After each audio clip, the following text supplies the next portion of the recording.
Good afternoon. Thank you very much for the kind introduction, Angela. It's my privilege and honor to give this plenary session on long-acting PrEP implementation, fostering access and equity. I would like to thank the AIDS 22 Organizing Committee for this opportunity. These are my disclosures. Despite major advances in treatment and prevention, the HIV pandemic continues to pose a major public health challenge.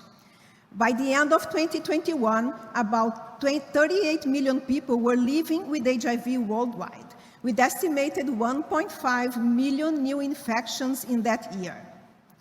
By the second quarter of 2022, 2.2 million people had initiated oral PrEP worldwide. Despite evidence of impact on incidence in some settings and populations, we are still far from the global goal. Achievement towards PrEP uptake continue to lag in every region. As such, many people who could benefit from PrEP are still left behind. The total number of people using this prevention option in 2020 was just 28% of the target 3 million in low and middle income countries, which represents just only 8% of the new global 2025 target. Although PrEP is not meant to be a lifelong prevention strategy, high adherence is needed during periods of use when an individual is at risk of HIV, what may be quite challenging to achieve, especially among the most vulnerable. To realize PrEP's benefits, individuals need to both initiate PrEP and remain on PrEP during at-risk periods.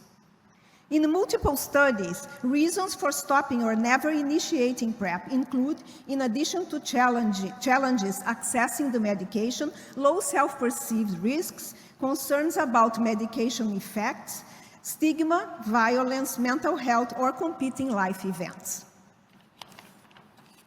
Long-acting PrEP agents have the potential to address some of these concerns by providing consistent protection through infrequent, discrete administration, avoiding the need to take a daily or on-demand oral medication. A number of long-acting drug delivery platforms are under investigation for HIV prevention, as shown in this table. For the rest of my presentation, I will focus on the two products that are in the pathway for implementation. The dapivirine vaginal ring has been approved for PrEP use in a small number of countries in sub-Saharan Africa and has been granted a favorable review by the European Medicines Agency. Registrational trials of this product show that overall effectiveness ranged for 27 to 35%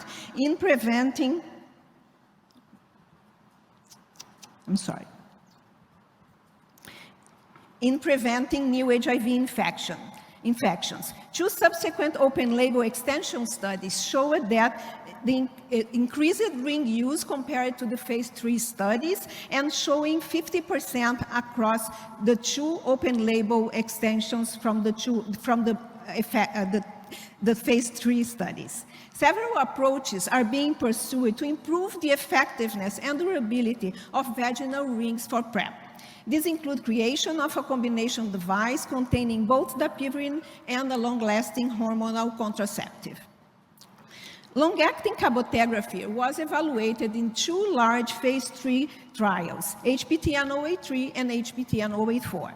HPTN-083 was a double-blind, double-dummy randomized controlled trial which assessed the effectiveness of long-acting CAB for PrEP compared to TDF-FTC over 4,500 participants in the US, South America, Asia, and South Africa, and showed a 66% reduction in new infections for those in the CAB arm when compared to active TDF-FTC. With a similar design, HPTN-084 observed an impressive 89% reduction in new infections in the CAB-LA arm compared to the TDF-FTC arm among cisgender women in African countries. Both studies are ongoing in an open-label extension phase. These results led to FDA approval of CAB-LA back in December 2021. Historically, the introduction of evidence-based technologies into public health programs have been fraught with delays that result in missed opportunities for impact. Expanding HIV prevention options need to be done while expanding PrEP coverage, ensuring that the introduction of new PrEP modalities increase access and reduces disparities in PrEP uptake, rather than simply providing alternatives for individuals already engaged in PrEP. The rapid development of implementation science to guide the large-scale adoption of long-acting injectable PrEP will be vitally important to understand the outstanding issues in implementation approaches for populations who urgently need effective prevention choices. The Dapivirine Ring Global Action Plan is a living document that will serve as a consolidated map that describes current and planned activities at the global level to support the ring introduction. Implementation projects such as the Catalyst and Project PrEP will generate essential insights and knowledge of barriers and facilitators to product implementation in sub-Saharan African countries. In this slide, you can see the list of currently planned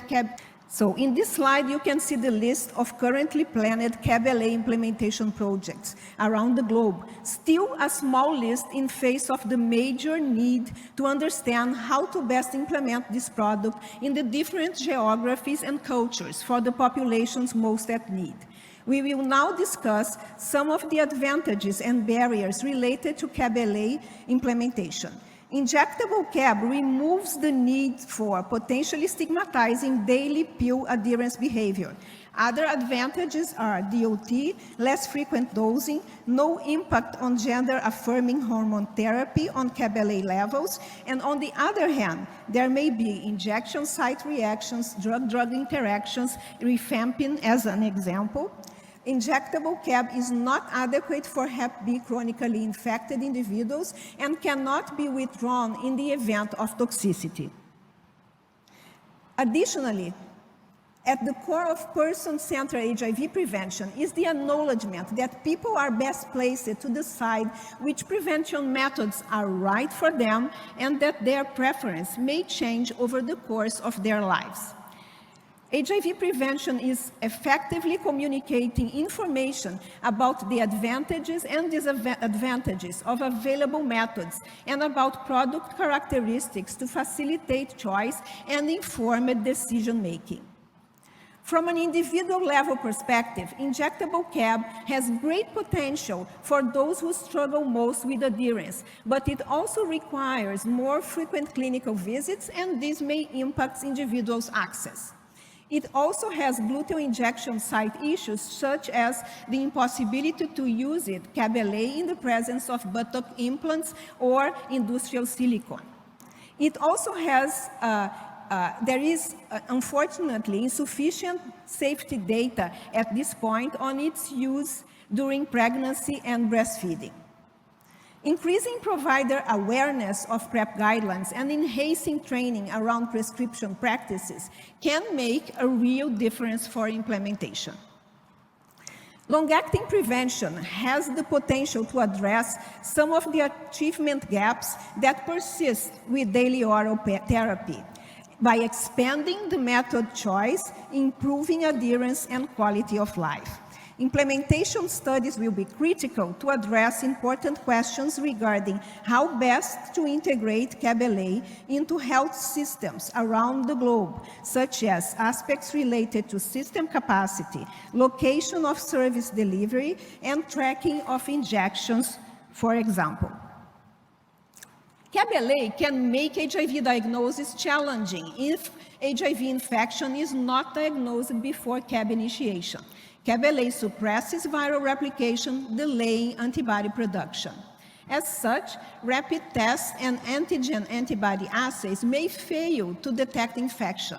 Supplemental antibody tests may be negative or indeterminate for many months, and HIV RNA levels often remain low or undetectable for long periods. The delayed detection of HIV infection may lead to delayed ART initiation and the emergence of integrase resistance. More evidence is required to better quantify and understand this.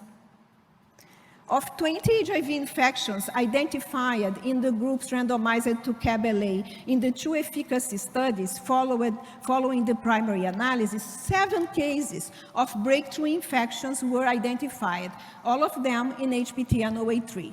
These events are rare, but still remain unexplained. Of the 20 infections identified in the CAB-LA arms across both studies, integrase resistance mutations were found in 7 cases, again, all in HPTN-083. Very importantly, there were no documented cases of integrase resistance that occurred following no recent CAB exposure. It's important for programs and countries to select a testing strategy and algorithm that promotes access to CAB-LA among those who would benefit most, and not that work against the potential user. While the inclusion of molecular HIV tests might prevent a small number of cases of drug resistance, the feasibility of this strategy needs to be very carefully considered. Requiring molecular testing will delay PrEP initiation, introduce a complex lab-based algorithm and decision-making to establish HIV infection, and will significantly increase costs, service delivery complexity, and therefore fewer people will likely access CAB-LA. Surveillance for integrase resistance and subsequent response to integrase-based ART should be performed during CAB-LA PrEP rollout to further inform policy.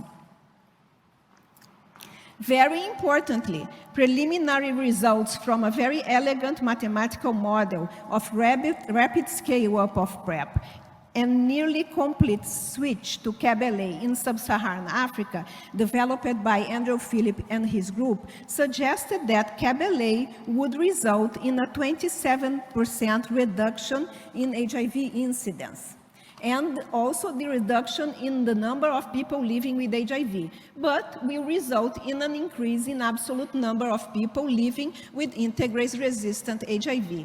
However, despite this, CAB-LA was predicted to lead to a decrease in HIV-related mortality.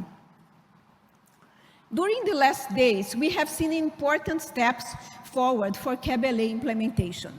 WHO has released just excellent guidelines that recommend that CAB-LA be offered as an additional HIV prevention option for people at substantial risk of HIV infection.